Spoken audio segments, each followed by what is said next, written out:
This is day one of the Hobie BOS on Caddo and Bistineau Lakes. I fished Caddo. Most people fished Caddo. I didn't film an intro because things were pretty chaotic at the launch ramp. There were a bunch of kayakers there. There were also bass boats launching there. There was a big bass boat tournament going on, and since Caddo does not have a single launch ramp that's big enough to host a large tournament, they have to spread out across all the ramps, and I guess they probably meet at a weigh-in location at the end of the day. Right now, what you're about to see me do is duck in behind this tree because a bass boat's coming on plane, and I knew he wasn't going to drive through the tree, and I just wanted to be out of his way.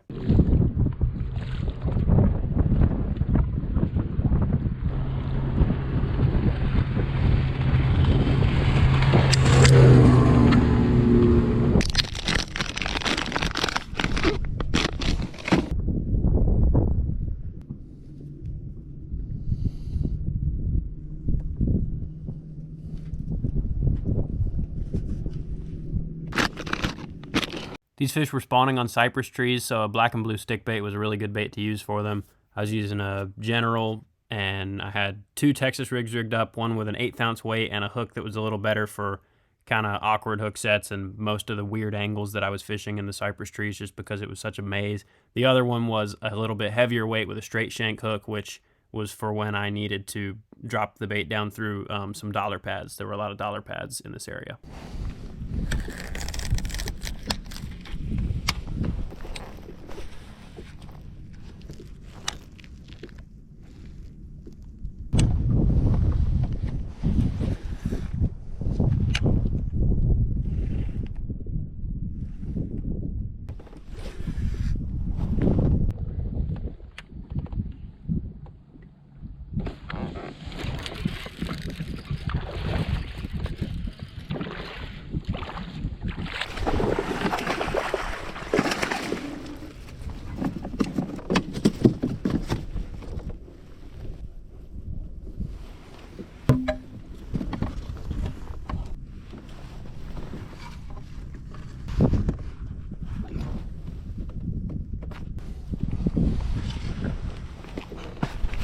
$17 3/4 fish number one.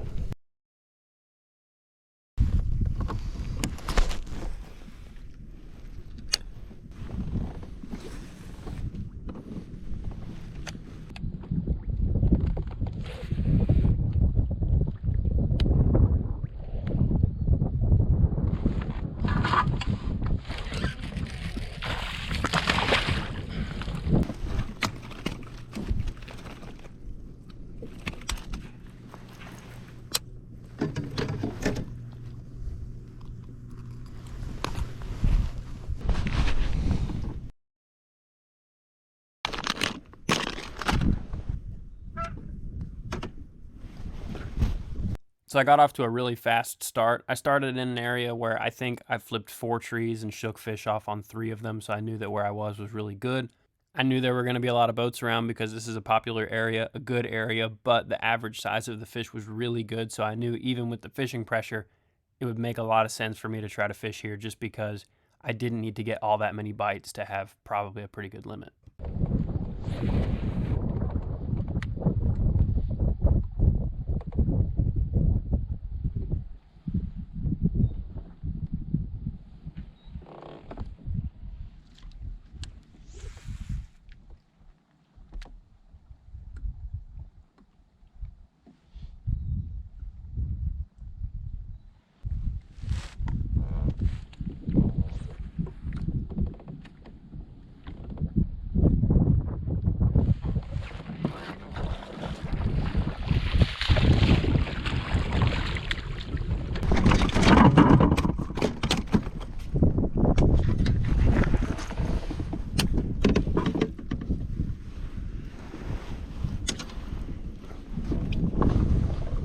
So I was being really quiet just because of how many bass boats and kayak fishermen were around.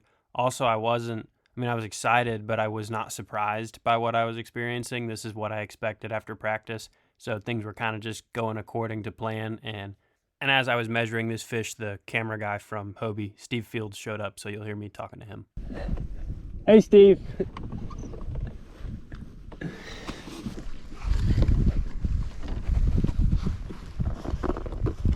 Yeah, this is my third one. First one? Third. Third? It's very good. I don't want to jinx myself and tell you to stick around, but I'm about to fish these trees right here, and I have a feeling something's gonna happen there. I just gotta make sure I got a good picture of him.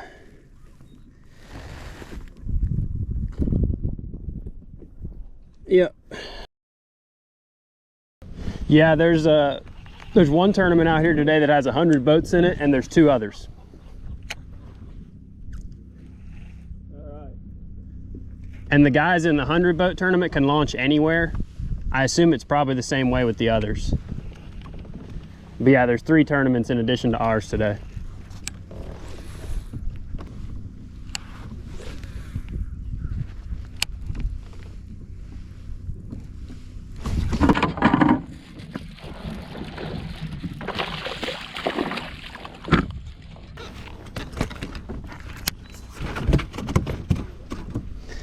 Yep. Not one that's gonna do me much good in this one, but there's times when I would have killed for this fish. Yeah. No, I got him. You wanna? Yes, please. Thank you.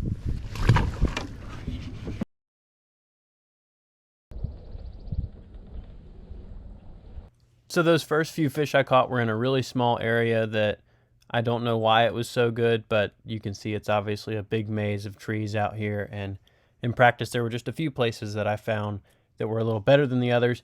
It took me a long time to get my next bite after I caught those 4. I want to say close to 40 minutes, but I wanted to kind of show you what I was focusing on. You can see it's kind of a cluster of trees in front of me, and what that was anywhere that there was I called them submerged islands. I don't know if that's the correct term or not, but there were high spots out here.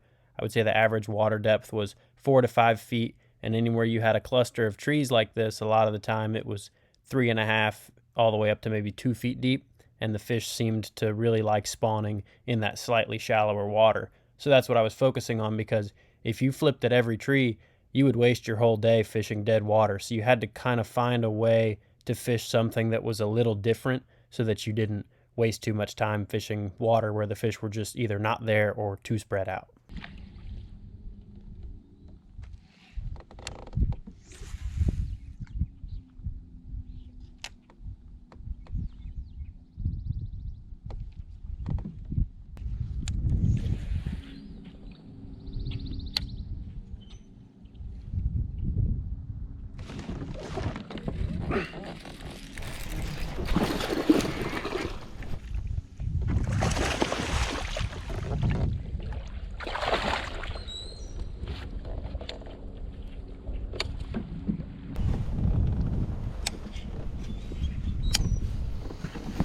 There's a good one.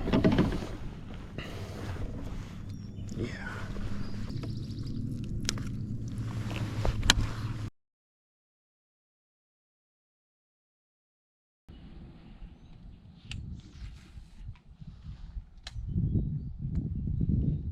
So it's still relatively early on in the day, but it did take me, I want to say 40 minutes between my 3rd bite and my 4th bite, which was kind of concerning, especially with how quick it started. I was kind of concerned that maybe there weren't as many fish in this area as I thought, but you'll see I'm just working my way, picking my way through another cluster of trees here, and you'll notice I'm about to set the rod that's in my hand right now. I'm about to set that one down and pick up that heavier setup that has a little heavier line, had 20-pound fluorocarbon on it, and a straight shank hook with, I think, a 3/8 ounce weight. And you'll see up there on my right, to the right of my kayak, there's a little clump of pads, and so I needed this heavier weight to punch down through that stuff.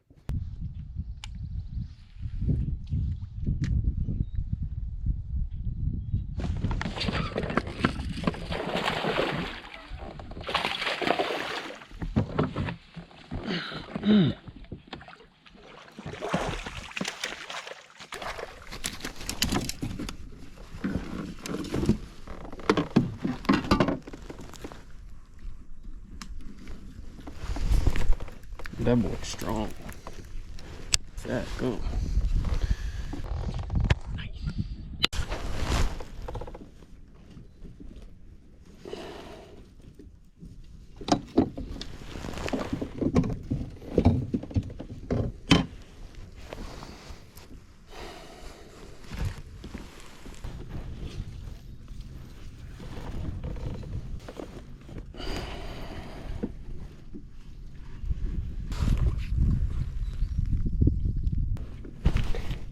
18 and a quarter.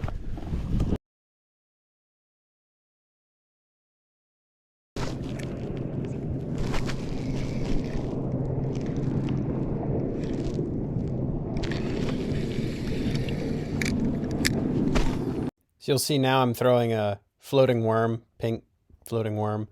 I'd caught some good fish in practice doing it, so had my brother.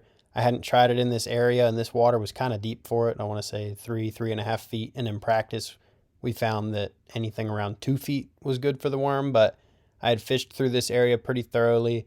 It was where I had caught both of those 18 and a quarters, so I really wanted to try to pick it apart because my assumption after practicing, I fished through this area relatively quickly and caught some fish, shook some fish off. So I was like, well, if I just slow down and really pick through the best parts of this area, I'll surely be able to catch a bunch of fish.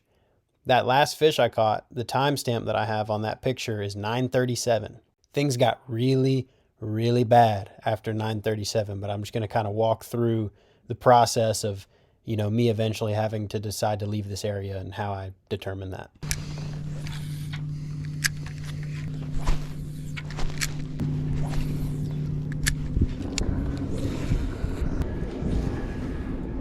So I zigzagged all around through these trees, these clusters. I could get into areas where it was hard for a boat to make it through because the trees were so close together, and I felt those areas probably had a little bit better chance at still having some fish left despite the fishing pressure. You can't really see in the video. Well, actually you can. Those guys over there to my left. That was pretty standard proximity for most of this area, and I did my best to kind of stay away from people, so I'd keep an eye on a cluster of trees, and after it had been left alone for a little bit, I'd try to work my way over there.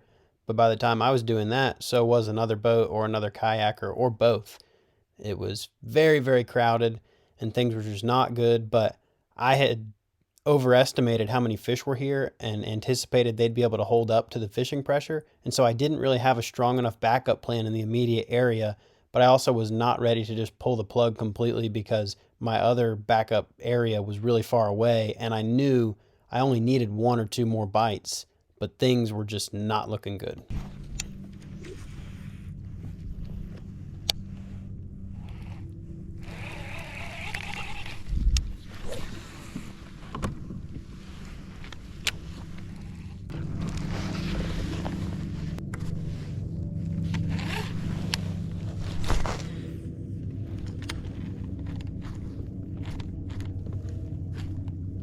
Another good way to catch fish when you're fishing around a lot of other fishermen is to do something a little different than what everybody else is doing.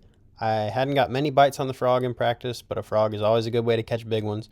My brother had caught some big ones on the frog in practice, and everybody in this area was flipping. Nobody was using moving baits. That's because these fish were spawning, but sometimes spawning fish or fish that are near a bed, kind of in that process, they'll be protective, and if you fish the frog really slowly, they'll eat it, especially big ones. So I decided, since especially because of all the vegetation you can see out in front of me among these trees, I was going to fish through this area a little bit with the frog just to try to be a little different than the other people, because I knew there had to be some big ones that were smart, that weren't eating these flipping baits that everybody was using, that should be in this area.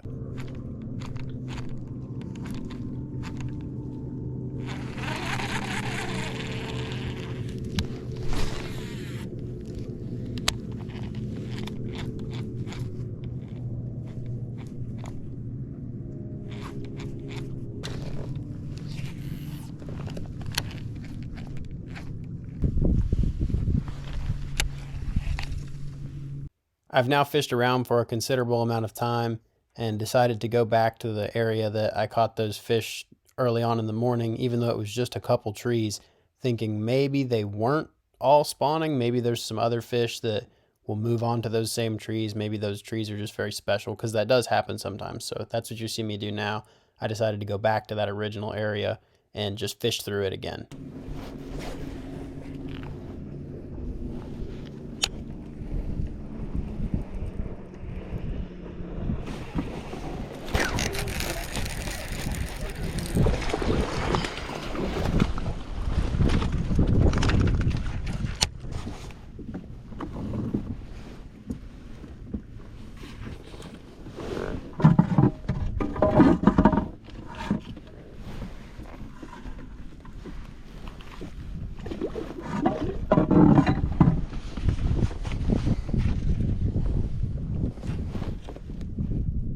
So I want to say now it's 11:30, 12 o'clock, somewhere in there, and I've entered complete scramble mode. Out there on my left, out in those trees in the middle, that's where I had been fishing.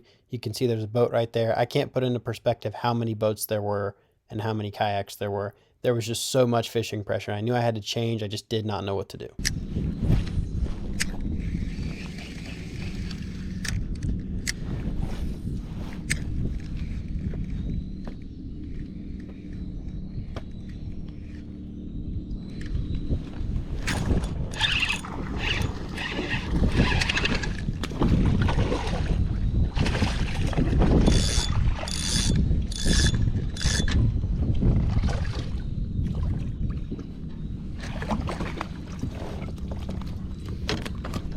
Wrong flavor.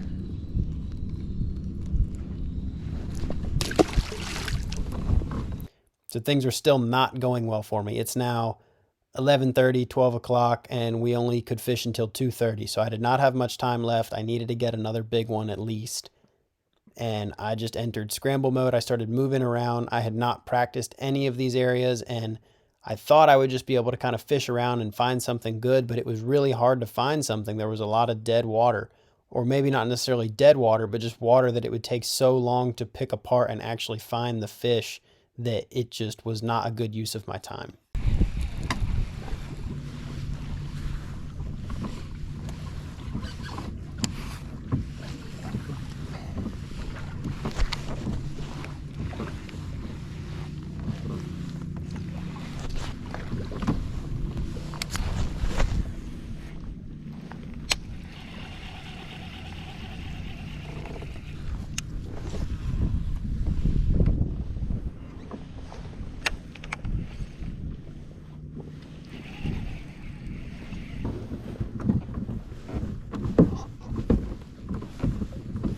So I tried to find an area that I could get back into the trees and throw the floating worm around, which is something I had done in practice, but I had done it on another part of the lake, and the lake in this area just did not set up in the right way, and I could tell that I was wasting my time. So I just kept moving and kept moving until I found something that I felt, even though I hadn't practiced it or anything, was worth my time, and there was few enough trees that it made sense for me to fish through it. I wasn't just going to spend my whole time looking for a needle in a haystack. Also worth noting, it's about 1 o'clock in the afternoon at this point. We can only fish until 2:30, and I haven't really caught anything since 10:30, so my spirits are not great.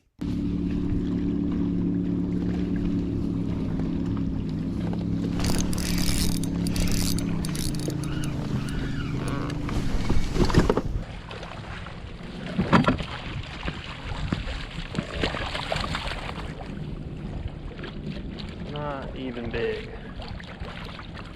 Should help. Not by much. No help.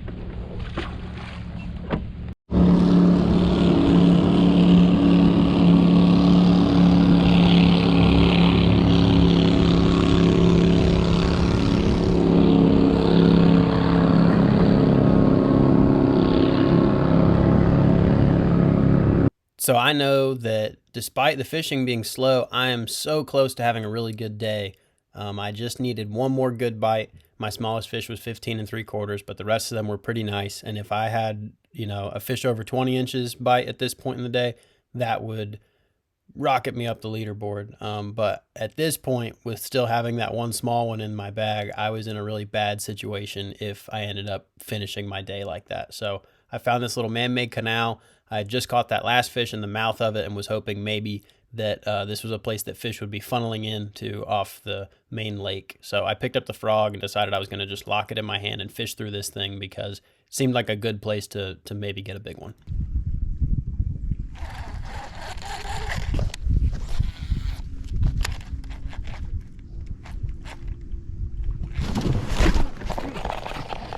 No, no, no.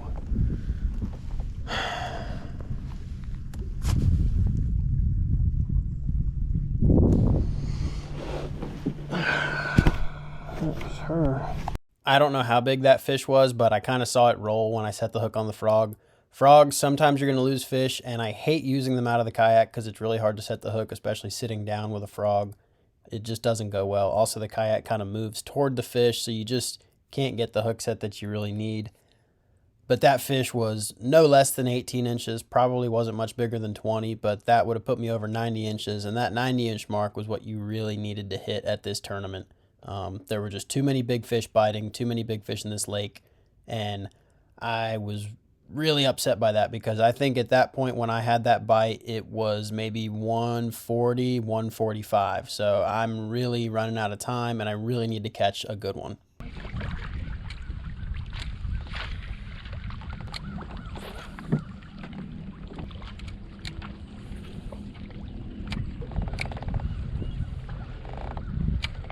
So what you'll notice now that I'm getting a few bites, I've moved to an area that there are not many trees. It's a hard shoreline, so if the fish are here, they're going to be on a very small handful of trees, and that gives me the ability to fish through there effectively and not waste time. And since I have limited time, that's important.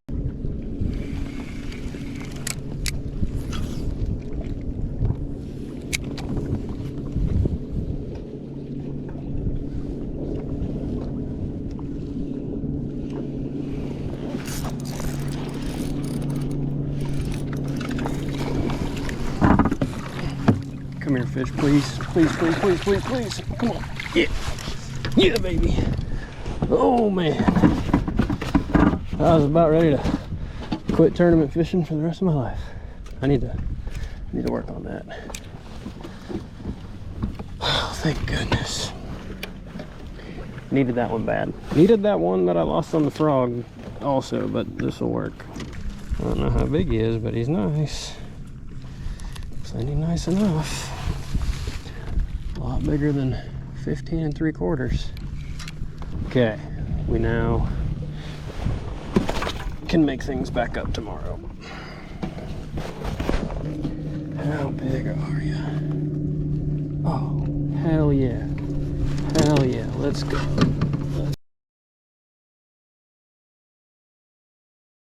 That fish saved my butt, moved me into 27th for the day out of 205, and I knew that I was in good position to make up some ground on day 2.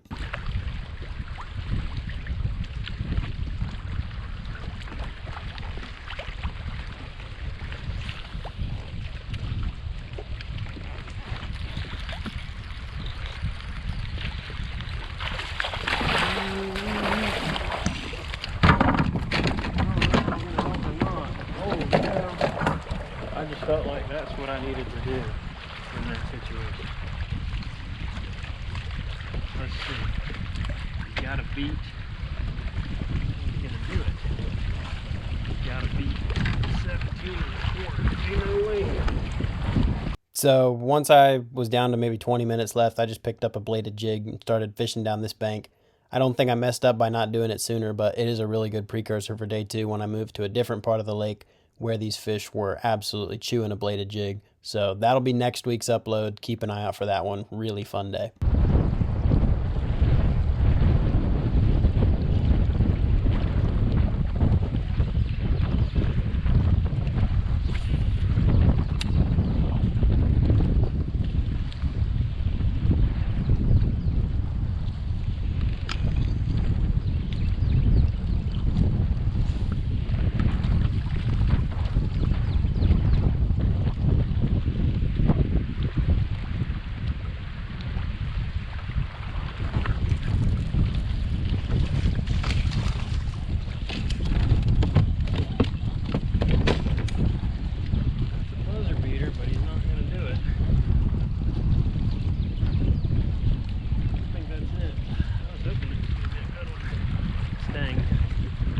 That is a 2:27 p.m. bass.